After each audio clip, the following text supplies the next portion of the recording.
My friends, we are out on July 4th. Absolutely gorgeous out here.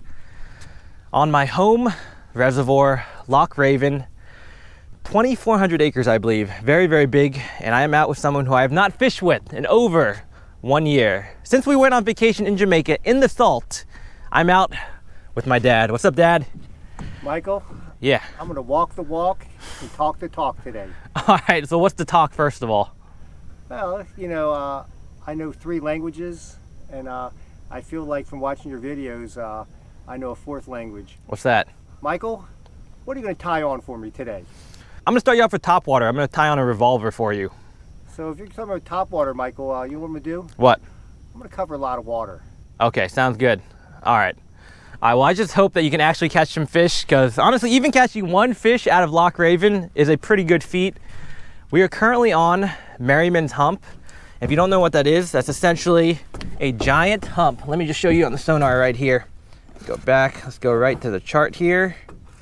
So if you look right here, oh, fishing chart. I don't know if I've used this. Let's just go here. So if you look at the chart right here, we're surrounded by 50 feet of water right there. But then currently where we're sitting, we are sitting in, boom, boom, boom, boom, right there. So it actually goes up. It goes even up to 12 feet, honestly. It goes up extremely high. It creates a nice hump. Hump kind of like this. Essentially, we're on top of an island underwater, Dad. And this is a perfect ambush point for the fish. It's early morning, so we're gonna whip out my box of tricks right here. We've got all my crankbaits, all my topwaters. I'm probably gonna start with the topwater too. But for my dad, a lot of shad in here. I'm gonna put you on a full-size revolver. This bait is very simple. You can't get it snagged because it's on top of the water, and all you do is you retrieve it slow and steady, or you can do stop and go. Any way you retrieve it, this bait is gonna have some real nice action. Oh, wow. All right, Dad, you're rigged up. Yeah. Got you the juice right here. Gold Series Googan reel, 15-pound braid, and with Gold Series rod. So let me go ahead and show you real quick what this bait looks like. So essentially, I mean, you could throw it out there and just have it sit on top of the water, and then as soon as you start reeling it, you see that, hear that? Yeah. Yeah. What you're gonna do is you'll reel it in slow and steady, and you can even throw in some pauses, because you know, if a bait, you can essentially, oh, there's a fish right here. So look, you can essentially pretend this is a fish just like that, injured, struggling on top of the water. So look, fish right here, struggling a little bit, set the drag, struggling, stop it. And a lot of times when you stop it, that's when a predator might come up and attack it, all right? Oh. We're gonna wanna cast in about maybe like 150-degree zone. In fact, for you, let's have you focus on like casting here to straight ahead there, this zone. So don't worry about the zone behind us. So we're essentially gonna focus on this, maybe 150, 120-degree radius right here, all right? Right on. All right, you're on. Get you strapped up with the GoPro, and we'll be off to the races. All right. I was gonna go in the middle of the water column, but I'm not that confident in his topwater skills. This right here, dude, look how beat up this bait is. I've caught over 100 fish on this bait. I don't even know how I haven't lost it yet. The paint is essentially all gone, all beat up. Still got the rattle. I mean, I haven't thrown this in years. Let's see if it even walks still. Oh yeah, we're walking, baby. Whew, this was my old favorite topwater I used to fish back when I was a kid. So the walking is going to go side to side? Yeah, this is called the walk the dog technique, Dad. This might be, I don't think I'm gonna have you try this. This is a more advanced technique. Yeah. Considering you're having trouble fishing the revolver, which is just a straight retrieve technique, let's keep it simple for you, all right? Yeah. But let's see who gets the first bite though. Hopefully there's some fish feeding over by this island today.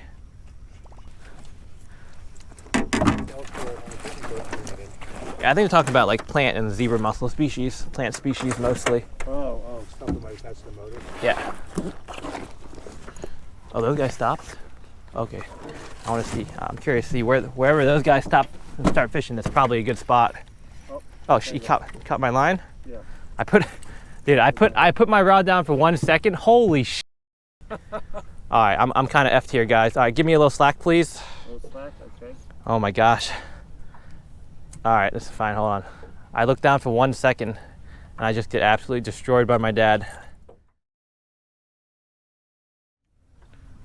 Oh, you good. We're not tangled anymore. Yeah. Right. They see all the fish too. They're fishing over here too. I don't mind. I like it when people fish near me. This way, if they catch one, then I know that there's actually fish biting. So I actually prefer it when people fish near me. I mean, these are $15,000, $20,000 boat rigs. Yeah. When the two most expensive rigs are fishing in your area, that's how you know that we picked the right spot. This could get real juicy real soon, guys. You think they have the sonar as well? You bring it up some, let it stop. Yep. So what's the action on it that causes the fish to bite? So you see the shape of this is the Lunker log, by the way. This is the improved version of a Senko. Oh. So essentially, when it's dropping, it'll wiggle very naturally, just from water hydrodynamics. Oh. And it has a lot of this filled with salt, so it has a pretty good sink rate. It looks very natural dropping, and I mean, you cannot beat this in clear water. And we got some clear water, so. And we're actually gonna leave the hook. No, this plastic's so soft. Even you can set the hook through this plastic. It's so soft and supple. What does 3/0 mean? That's just the sides of the hook. All right. Oh yeah, beautiful. Oh, I can actually see it. Yep, little subtle wiggle on the way down, and I still see it. Really? I can still see it. So I'm gonna see the water clarity for this light penetration. Let's see how deep. Let's see how many feet the water clarity is. I still see it. All right, it's about gone there. So let's reel up a little bit. So this is the current water clarity. So about 4 feet of water clarity. Very nice. All right, Dad. Pulling out the big guns for you. Last time you caught a largemouth bass on artificial, it was on a Senko style bait. Got you the Lunker log. Let's see if you can do it again. Make history repeat itself. You got straight ahead if you want. I'm going to. Yeah, that's essentially where the fish are. Fish should flow right there, Dad. There we go. You said I count to 10, let it drop? Yeah, let it drop. And you said like I reel it in some and stop, and reel it in some and stop? Essentially, the slower you fish it, the better. You cannot fish that bait too slow. Really? Yeah. And what's the water temp? Do you see the water temp? It should say in the left-hand side. Oh my gosh, careful. Water temp. Above the depth. There now. Fish on! No way, dude. You're kidding. You're kidding, Dad. You're kidding. Oh, wait, no. Wait, careful. Don't horse it, Dad. Don't horse it. Fish on! I know. Fish on! Oh, no, Dad! Oh my gosh, Dad! Oh my God! That was your PB. What happened? You had to keep it in the water. Oh, that's why I was getting the net support right here. Damn it! I mean, when they jump, that's the only way that you can throw the hook in that situation, by the way. Oh my God! Hey, at least you got a bite. Let's take away the positives from this. Oh my God! It's okay. Oh my You're good. God. You're good. Now, good news, Dad. That was literally your second cast with the Lunker log. I mean, you cannot beat that bait. And we just saw on the sonar, there's some fish on top of the hump feeding. So just do whatever you just did. Do that same thing right now. Do that same thing right now. Oh my God! Make that same cast. All right. All right, he's going. Yeah, I mean, he essentially casted 20 feet from the boat, let the bait sink, and he had a fish on. And I don't know if you might not have set the hook on. You did not set the hook, as a matter of fact. I did not see you set the hook at all. Yeah, so I never did. Yeah. You just bit it. So when you get a bite, you gotta set the hook, okay? Right. Yeah. So a couple mistakes here, but hey, that was your first largemouth bass bite in multiple years, so congrats on that. I remember when I caught one on the Senko 6 years ago. I'm gonna fish something a little different too. We're gonna put on just a itty bitty Saucy swimmer right here, guys. Very natural presentation. A little ambitious with those big topwaters, but sometimes when they're on, they're on.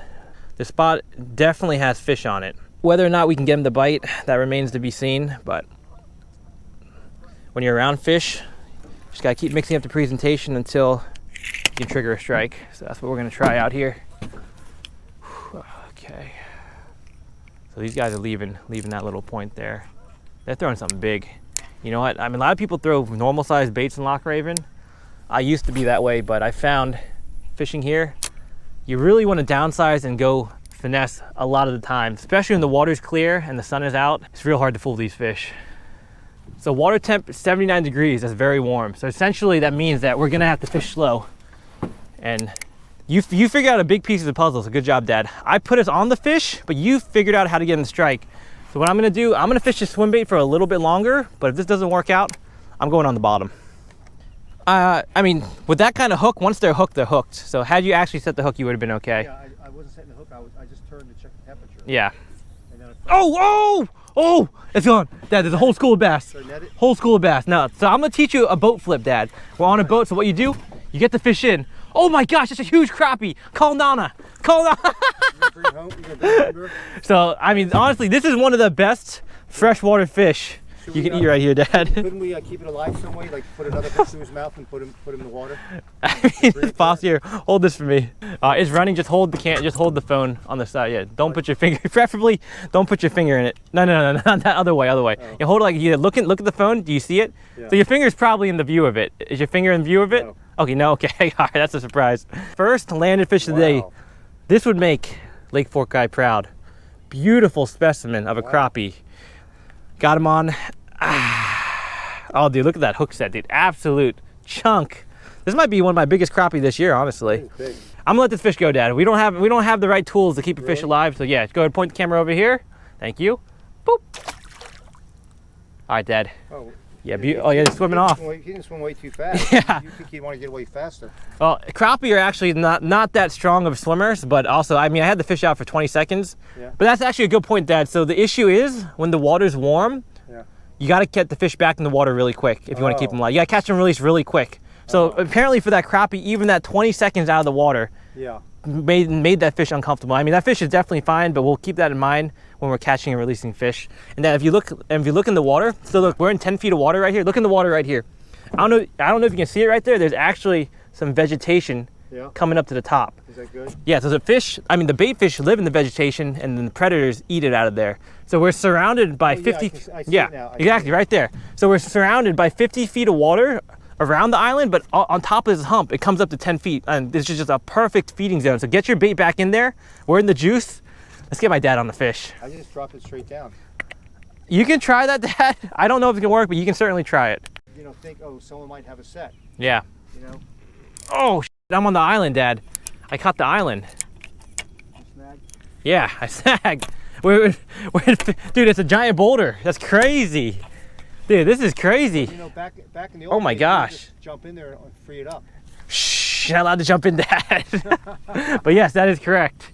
Well, you know what they do in the Philippines, right, Michael? What do they do? They get those 10, 11-year-old kids. Yeah. They make them go oyster diving for pearls. How deep is that? They go down like 30 feet, and the problem is, those kids end up getting their eardrums busted. Really? That's horrible. Yeah. Dang. Because the parents, you know, get paid money. Yeah. The kids go with the captain, and they're real mean to them. Oh, that's horrible. Yeah. Yeah, a lot of unfortunate circumstances around the world, but fortunately, we're very blessed to live in my opinion, the greatest country in the world. Absolutely. In fact, got the July 4th merch on. Yeah. Great day to be talking about that too. Oh yeah, I didn't notice that. I got the white and blue. Yeah. If I get snagged by a hook, I'll have the red. That is certainly true, Dad. Yeah.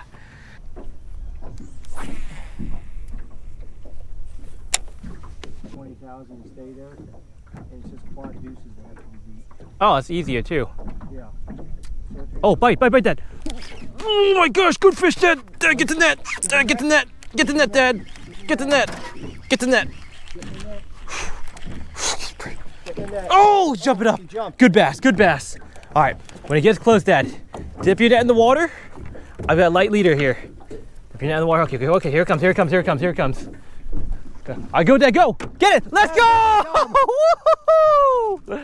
Oh, man. Finally, we got a good one. Careful, Dad, careful. How come you weren't worried? You just stick your hand right in the net. How come you weren't worried about getting hooked? That, I mean, you know, when you know what you're doing, you don't get hooked. All right. I hold this for me, Dad. If you want to, I can guess the weight before you weigh it. I'm not going to weigh it, but go ahead and guess the weight because I know exactly how much this weighs. All right. I'm going to guess this guy is 1.85. Oh, well, that's not a bad guess, but honestly, this fish is clearly over 2 pounds. It's probably about 2 1/4. This is well over 2 pounds. See, most people would say, what's the difference? You're only talking about 0.35 pounds. Yeah, but for a fisherman, that can make a big difference. So, especially if you're in a contest. Yeah, competition. That's right. Whatever happened to those guys that were putting weights into the belly? Oh, even you heard about that, huh? Yeah. Look at that. You know what's cool about these bass? They got some dark pigmentation sometimes. Beautiful Loch Raven bass. I'll show you guys exactly what we're fishing, but we're gonna let this fish go quick. All right, ready, Dad? Got a view on the fish. Here we go. Boop. Woo! I think those guys get sent to jail just for like 10 days or something. Yeah, it's pretty way more. Yeah, it's ridiculous. A lot of guys out a lot of money. You're right about that. You know I mean, it's hard to prove that I mean, you can't really prove they cheated multiple tournaments, right? You just prove that one tournament. Yeah. But I tell you what, they're probably banned from tournaments. Oh, right? dude, every fisherman hates their guts now. So are they banned from tournaments? They can still enter? I mean, I'm sure. I don't even know exactly, but I would not. If I was them, I think that's my rod, Dad. Where's your rod? Oh, that's your rod? Yeah, that's my rod. Just put that down. Must be your rod. That's your rod right there. I have multiple rods. But your name is one rod. When I'm on a boat, I become 4 rods, 4 reels fishing. Good one. Okay. All right, grab your rod over there, Dad. Check your line. Yeah. And let me show you what I was doing. All right, that's not your rod either, Dad. Put that down. All right, look behind you. Okay, there you go. That's your rod. That's my rod. Yeah. All right. So I'm one rod. Yeah. All right. So, Dad, look what I'm fishing here. So I'm fishing something similar to you. I've got the dragon drop worm on a little shaky head. I'm just fishing slow on the bottom, just like you. Head? So this is a shaky head. What happens is when it hits the bottom, this flat jig head stands right up like this, and the worm's tail sticks up in the air. So it's nice. It looks like something just digging into the bottom. Very nice presentation. Where's the shaky head part? I mean, it's just the whole head. Yeah, the shaky part comes from the action. The angler shakes the rod tip. All right. Gotcha. So Dad, so let me show you. So I was casting towards that island. Let me show you guys exactly what we're looking at on the sonar. So what I'm gonna do, so I'm gonna point the sonar towards the island right there. There you guys can see it. We're 19 feet of water, just 60 feet from, oh dude, that's a huge fish. That's gotta be a carp, huge fish. Oh, he just swam away. So there's fish swimming on and off the island right there. It comes up, dude, the grass, I mean, that's grass. The grass grows up to 5 feet from the surface. We're in 20 feet, just look at that. But that is an amazing ambush point for predator fish. So all you gotta do, I mean, just stand up here and just cast towards that island, and then you'll be casting inadvertently towards the hump. Right on. So I just got, I mean, that would have been your personal best had you caught it. Oh, yeah. But if you work that lunker log, I'm very confident you can get at least 1 fish today. All right. I know you can do it, Dad. You got this. Let's go. I'm gonna walk the walk. Let's do it. Let's do it. That was a very healthy looking bass we caught. Oh yeah, all the bass are healthy looking at Loch Raven. And the reason why the bass look healthy is because this fishery is extremely healthy. Now the thing that's tricky about this fishery though is that it's very hard to locate fish. A lot of times they're roaming around chasing shad, and a lot of times they're in deep water, so it can be very tricky to locate them. Like you see guys beating the banks here, they're probably not doing as well. But we're fishing offshore right now, and this is the, when the water temp's 80 degrees, that's what I like to do at Loch Raven. I like to fish offshore. That's not a problem. Just let you know, my line Yeah. is not only on the spool, it's behind the spool with me as well. It's not a problem. It's not affecting the. Well, let me see it. I mean, I could probably fix it really easily. Let me see if I cast it out of it. I'll give it to me. Let me see. I'll fix it right now. You can see there's a lot of lines behind it. Yeah. Spool. It's just a. Oh my God. How do you do this? I don't know. I don't even know. He has lines spooled up on the spool. I don't know even how you did that. That's crazy. When I fish with you, I see things I've never seen before, Dad. That's very interesting. Maybe I'm not walking the walk like you said I would. Oh, you did hook up into a fish. That's still an accomplishment. Fish on! Fish on! Oh, it came off. It bumped and it stayed on and it came off. All right, Dad. You just lost another fish. What happened? I thought you were gonna walk the walk today. Well, I guess all I'm doing is talking to talk. So we're 3 hours into fishing. We've landed 2 fish in the boat, I believe. So what's your plan to, I mean, I hope you gotta catch 1 fish today. We can't leave till you catch 1 fish, Dad. What's the plan? Well, I don't know if you know this, but I used to be a Little League baseball player. Okay. I was known to never strike out. I will not miss a 3rd time. All right, I like that. All right. He's had 2 chances, 3rd time's the charm. Good luck, Dad.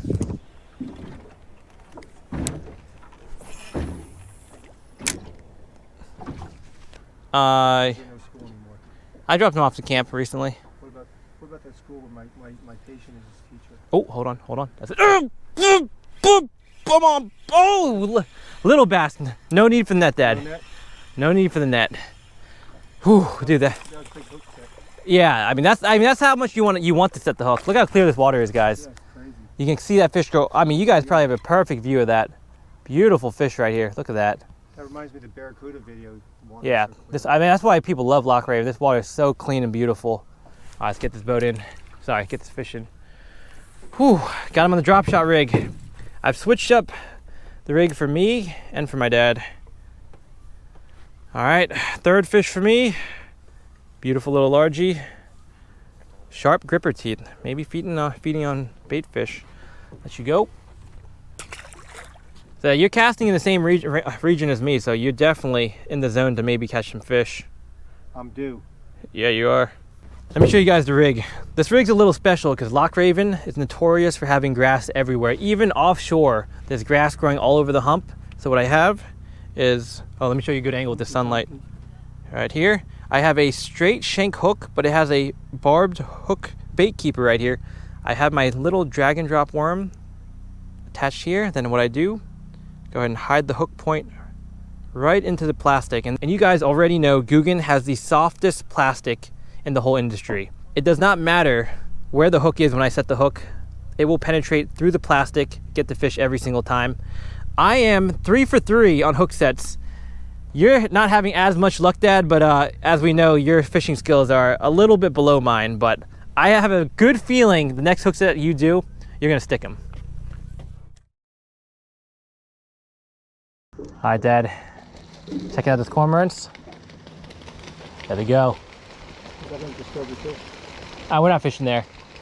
All right, so listen up. We have left we've left the hump. I wanted you to catch a fish on the hump because that is actually very easy fishing.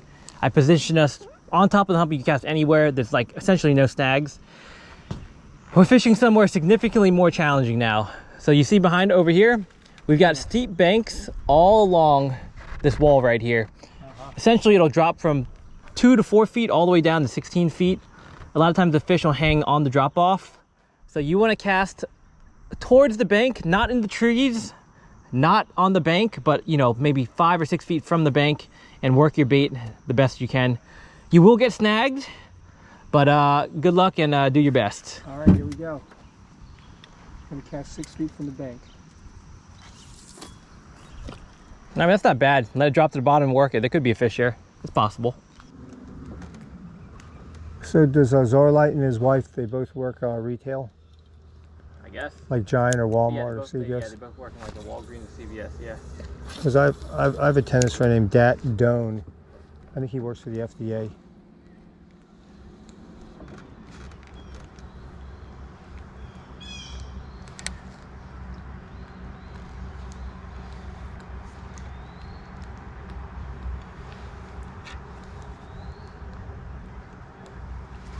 Fish on! Oh! Fish on! Do you have a fish? You do have a fish! Fish Reel on! It in, Dad! Reel it in! Fish on! Get the net! Get the net! No, no net! No net! Swing him in! Boat flip! Swing it in! Wow! Let's go, Dad! Let's go! I might even put this one off the hook by myself. Wait, hold on, yeah, dog. Okay, wait, watch your rod. Yeah, grab. Okay, support the weight of the fish so you don't break my rod tip. First of all. All right, there you go. All right, now let me see how you handle this fish, Dad. But I'm afraid because he might hurt me. It's a small fish. I mean, if you're careful, he's not going to hurt you. The hook could hurt me. The hook could hurt you, but just be careful when you grab his lip. Grab it. I'm scared. Good grab. Sorry about that. It's all good. I can bleep it out. I had to do it quickly, and I didn't because I've not handled many fish. So I have no idea. Yeah. How much they wiggle. I just knew I had to grab it hard. All right, show us your first fish of the day, Dad. Woo! Hey, well, I'll give now to your credit, you did catch a fish on a drop shot, and that's your first time using a drop shot, so that is impressive. You can let that fish go. That's how the pros do it. They aerate them a little bit. So you are right, they do aerate them, but just to let you know, you don't want to go back and forth. It has to be an S motion. You always want the water flowing over the gills in the correct direction. So you're close, though. That was close. Oh. So what were you doing exactly to get that bite? Well, I was trying to fight off falling asleep, and I momentarily, you know how you fall asleep and and all of a sudden you jerk up. Yeah. And so I woke up, and so then I started jiggling it and reeling it in, and I felt some resistance, and I was hoping it was gonna be a mondo because then I was gonna tell you that I was going for quality, not quantity. But it looks like I'm not doing either one today. Oh, hey, you avoided the skunk. Good job, Dad. So he's like a weak 4.5 though, right? Yeah. Still a good win. But he was impressed enough. He texted me later that week to join his 4-0 team. Huh. Wait, how's he? Oh wait, but he doesn't play on his 4-0 team. No, it's a combo team. Oh, I'm on, Dad. I'm on. Oh, net. I got light line. Net. It's not a big fish. Where's the net? Oh, right here. Oh, jump it. Oh my gosh. Holy Jesus. Let's go, Dad. Woo! On the where? Oh, it's rip and drag. Dad. So I'm using an ultralight combo. I have 6-pound Googan monofilament leader. How come this net doesn't? Oh yeah, it's a little broken. Just use the way it is. Just scoop it. Hold on. Now we can't horse this fish. Yeah. Should we drive the boat to him? No. He's coming. We'll work him. So I just don't want to put enough pressure so that it breaks the line. It's not even clicking in. Woo! Let's go, baby. All right, it's coming in. I'll tell you when. Oh, yeah. Why don't you get a better net? I did. This net, yeah, I need. Oh, there it is. It's right there. Oh, you missed it. Oh! Let's go. Woo! Thank you, Dad. This net is terrible. Yeah, that net needs to be replaced. Oh my gosh. Here you go, hold this for me. Have you had that for like longer than your first fishing rod? I've had that for a while, for sure. God. Whew. Well, guys, we are on the way back to the boat ramp. Went ahead and threw a few casts, trying to get my dad on a pickerel. I got rewarded with a beautiful, chunky, feisty largemouth. Let's go ahead and let it go. Is that about 2.45? Yeah, let it go, let it go. There we go, appreciate that. Thank you, Dad. Quick release, and let me show you guys what we're using right here. Got the 2.8-inch Saucy swimmer. In fact, this one's pretty done. Why do they call it a saucy swimmer? Because it's very saucy in the water. It's got a lot of action on it. Oh, okay. I'm gonna show you guys how it's rigged up right here. Got it on a 1/8 ounce bladed Googan jig head. That right there is all she wrote. Beautiful presentation. We're gonna make a few more casts, but Dad, what do you think about today? I'm just happy that I landed one fish. Yeah, I'm happy about that too. Good job. That's my fourth largemouth bass ever in 8 years. That is true. It's true.